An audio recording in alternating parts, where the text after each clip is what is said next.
GBA ವ್ಯಾಪ್ತಿಯಲ್ಲಿ ಆಸ್ತಿ ತೆರಿಗೆ ಪಾವತಿ ಮಾಡದೇ ಇರೋರಿಗೆ ಜಿಬಿಎ ಅಂತೂ ಇಂತೂ ಬಿಗ್ ಶಾಕ್ ಕೊಡೋದಕ್ಕೆ ಮುಂದಾಗಿದೆ. ಕನಿಷ್ಠ ಪಕ್ಷ ಜಿಬಿಎ ನೋಟಿಸ್ಗೆ ಕೆಲವರು ರಿಪ್ಲೈ ಕೂಡ ಕೊಟ್ಟಿಲ್ಲ. ನೋಟಿಸ್ಗೆ ಸಂಬಂಧಪಟ್ಟಂತೆ ಫೈನ್ ಕೂಡ ಕಟ್ಟಿಲ್ಲ. ಇದರಿಂದ ಅಂತವರ ಆಸ್ತಿ ಹರಾಜು ಪ್ರಕ್ರಿಯೆಗೆ ದಿನಾಂಕ ನಿಗದಿಯಾಗಿದೆ. ಯಾವಾಗ ಆಗುತ್ತೆ ಹಾಗಾದ್ರೆ? ಆಸ್ತಿ ಹರಾಜು ಪ್ರಕ್ರಿಯೆ ಹೇಗಿರುತ್ತೆ? ಬನ್ನಿ ಡೀಟೇಲ್ಸ್ ಇದೆ ನೋಡೋಣ. ಆಸ್ತಿ ತೆರಿಗೆ ಪಾವತಿಸದವರಿಗೆ ಜಿಬಿಎ ಬಿಗ್ ಶಾಕ್. ನೋಟಿಸ್ ಕೊಟ್ರು ನೋ ರೆಸ್ಪಾನ್ಸ್. ಆಸ್ತಿ ಹರಾಜಿಗೆ ಮುಂದಾದ ಜಿಬಿಎ. ಪ್ರತಿ ವರ್ಷ ಆಸ್ತಿ ತೆರಿಗೆ ಪಾವತಿಸುವುದು ಆಸ್ತಿದಾರರ ಕರ್ತವ್ಯ.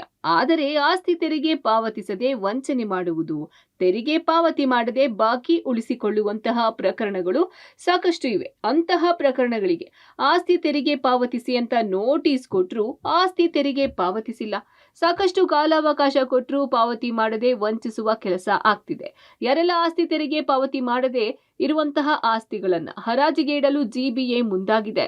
ಗ್ರೇಟರ್ ಬೆಂಗಳೂರು ಪ್ರಾಧಿಕಾರದ 5 ಪಾಲಿಕೆಗಳ ಹರಾಜಿಗೆ ಇಡುವ ಆಸ್ತಿ ಎಷ್ಟು ಅಂತ ಘೋಷಣೆ ಮಾಡ್ತಿವೆ.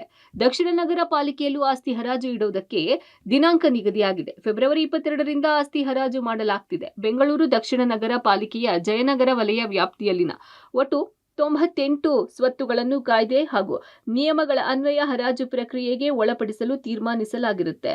ಸದರಿ 98 ಸ್ವತ್ತುಗಳಿಂದ ದಕ್ಷಿಣ ನಗರ ಪಾಲಿಕೆಗೆ 1.55 ಕೋಟಿ ರೂಪಾಯಿ ಬಾಕಿ ಕಂದಾಯ ಬರಬೇಕಾಗಿದೆ. ಜಂಟಿ ಆಯುಕ್ತರ ಅಧ್ಯಕ್ಷತೆಯಲ್ಲಿ ಆಸ್ತಿ ತೆರಿಗೆ ಸುಸ್ತಿದಾರರೆಂದು ಗುರುತಿಸಲಾಗಿರುವ ಸ್ವತ್ತುಗಳಿಂದ ಹರಾಜಿನ ಮೂಲಕ ಬಾಕಿ ಆಸ್ತಿ ತೆರಿಗೆ ವಸೂಲಾತಿ ಮಾಡಲಾಗ್ತಿದೆ.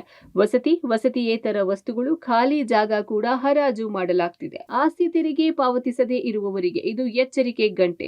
ತೆರಿಗೆ ಪಾವತಿಸಿದ್ರೆ ಆಸ್ತಿ ಹರಾಜಿನಿಂದ ಪಾರಾಗಬಹುದು. ಇಲ್ಲದೇ ಇದ್ರೆ ಆಸ್ತಿ ಹರಾಜಿಗೆ ಇಡುವ ಪರಿಸ್ಥಿತಿ ನಿರ್ಮಾಣ ಆಗಲಿದೆ. ಎಚ್ಚರಿಕೆ. Lokesh Kodagadala, public TV, Bengaluru.